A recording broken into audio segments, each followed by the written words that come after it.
Assalamualaikum warahmatullahi wabarakatuh. Yang terhormat dosen pengampu mata kuliah andragogi, Ibu Dr. Sofema MPD, Ibu Nurul Hayati SPD MPD, dan teman-teman sekalian. Saya Lara Aprilia Putri dan teman saya Melisa Apriani dari kelompok 3. Baiklah, pada kesempatan kali ini saya akan membahas materi tentang memahami orang dewasa dalam belajar. Topik pembahasan 1.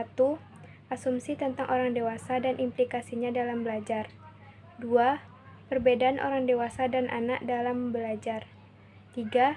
Memotivasi orang dewasa untuk belajar. 4.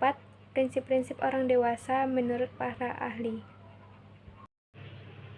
Materi pertama, asumsi tentang orang dewasa dan implikasinya dalam belajar.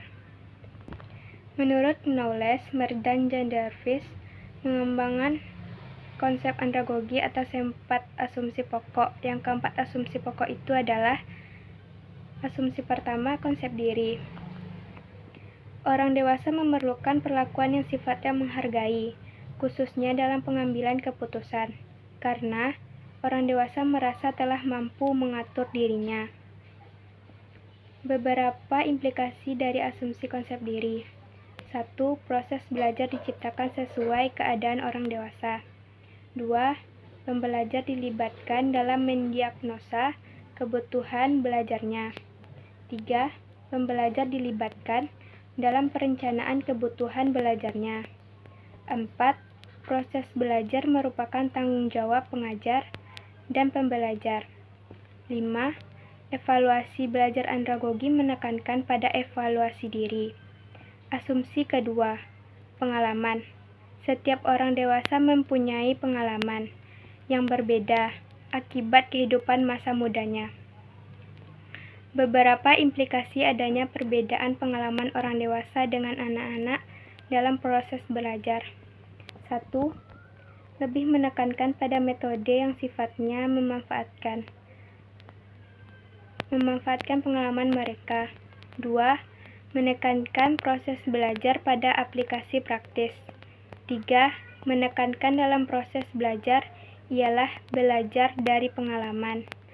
Asumsi ketiga, kesiapan untuk belajar. Orang dewasa menentukan apa yang mereka perlu pelajari berdasarkan pada persepsi mereka sendiri terhadap tuntutan situasi sosial mereka. Implikasi dari asumsi tentang kesiapan belajar. 1. Urutan kurikulum dalam proses belajar orang dewasa disusun berdasarkan tugas pengembangannya dan bukan disusun berdasarkan urutan logika mata pelajaran atau berdasarkan kebutuhan kelembagaan. Kedua, adanya konsep mengenai tugas-tugas perkembangan pada orang dewasa akan memberikan petunjuk dalam belajar secara kelompok. Asumsi keempat, orientasi terhadap belajar. Orang dewasa cenderung mempunyai perspektif untuk kecepatannya mengaplikasikan apa yang mereka pelajari. Materi kedua, perbedaan orang dewasa dan anak dalam belajar. Pembelajaran orang dewasa berbeda dengan anak-anak. Baik dalam aspek pengalaman, orang dewasa mempunyai pengalaman yang lebih luas dan banyak dibanding usia anak-anak yang pengalamannya masih sangat minim dan terbatas. Pertama, pada orang dewasa pembelajaran disebut peserta didik atau warga belajar, sedangkan pada anak-anak pembelajaran disebut siswa atau anak didik. Yang kedua, pada orang dewasa diasumsikan bahwa peserta didik memiliki pengalaman untuk berkontribusi, sedangkan pada anak-anak diasumsikan bahwa tidak berpengalaman dan kurang informasi.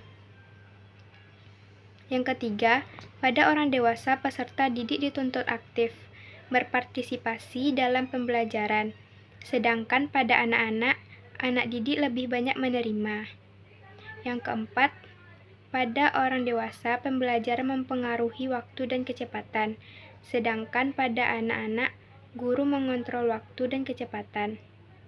Yang kelima, pada orang dewasa, keterlibatan atau kontribusi peserta sangat penting, sedangkan pada anak-anak peserta berkontribusi sedikit.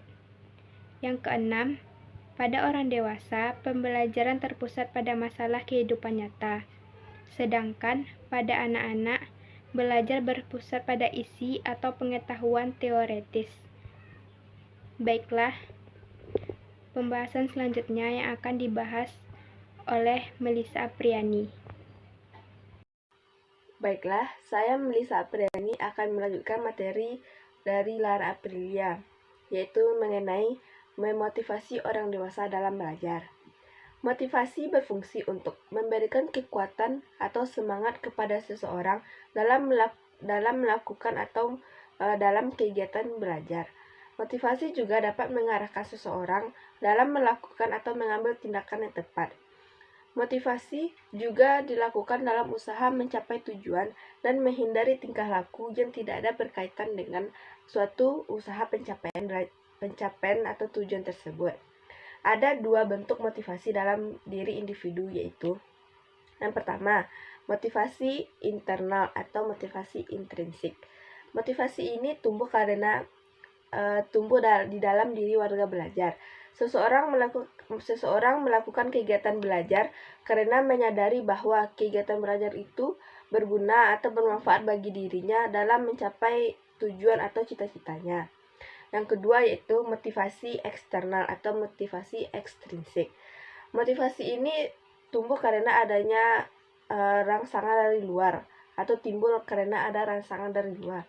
Contohnya yaitu ada seseorang yang baru membaca buku atau baru mengambil catatan untuk dibacanya karena mengetahui adanya ulangan atau ujian gitu. Baiklah, materi selanjutnya yaitu prinsip-prinsip belajar orang dewasa menurut para ahli. Yang pertama, menurut Muklis.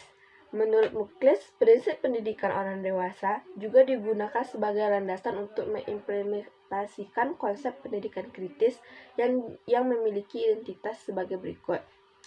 1. Belajar dari realita atau pengalaman. Materi yang dipelajari bukan teori-teori, melainkan pengalaman seseorang atau keadaan nyata dalam diri masyarakat yang terlibat dalam proses pembelajaran. Yang kedua yaitu tidak mengurai. Semua orang yang terlibat dalam proses pembelajaran diperlakukan sama. Pendidik adalah sekaligus peserta didik. Yang ketiga yaitu dialogis. Proses pendidikan yang berlangsung bukan lagi proses belajar mengajar yang bersifat satu arah, melainkan proses berkomunikasi dalam bentuk kegiatan seperti diskusi kelompok, bermain peran, dan lain sebagainya. Yang keempat, rangkai ulang atau rekonstruksi. Mengurai kembali rincian seperti fakta, unsur-unsur, urutan kejadian, dan lain sebagainya. Tahap ini juga disebut sebagai proses mengalami. Proses mengalami ini terjadi karena proses ini dimulai dari pengalaman dengan cara melakukan kegiatan secara langsung, dan proses ini terlibat dan bertindak mengikuti pola tertentu. Apa yang dilakukan dan dialami dalam mengerjakan, mengamati, melihat, dan mengatakan sesuatu.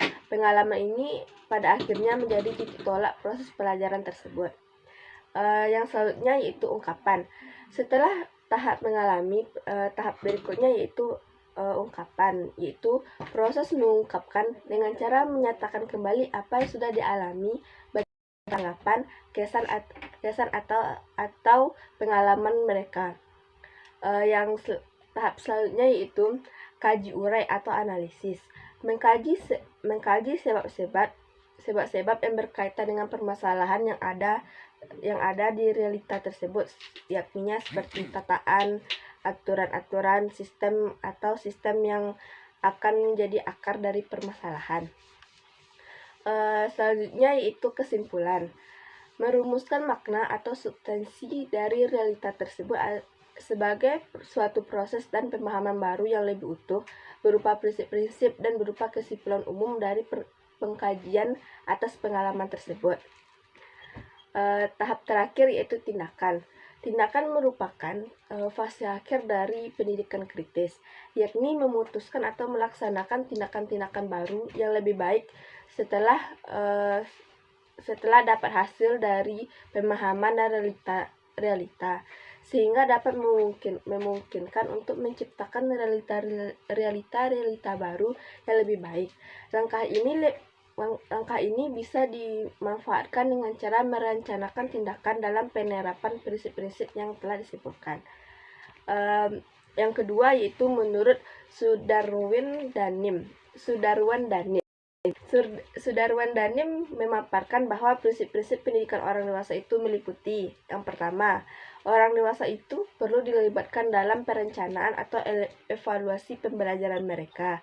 Yang kedua, pengalaman, termasuk juga tindak kesalahan dalam yang mereka rasakan, itu menjadi dasar dalam kegiatan pelajaran mereka.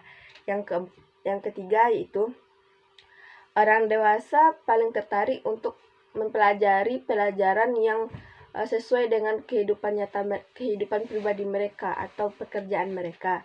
Yang keempat yaitu belajar dari orang dewasa lebih berpusat pada masalah, tidak berpusat pada orientasi isi-isi tersebut, melainkan dari masalah atau dari pengalaman mereka sendiri.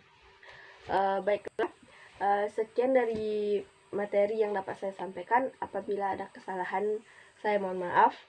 Saya sudahi dengan Assalamualaikum warahmatullahi wabarakatuh.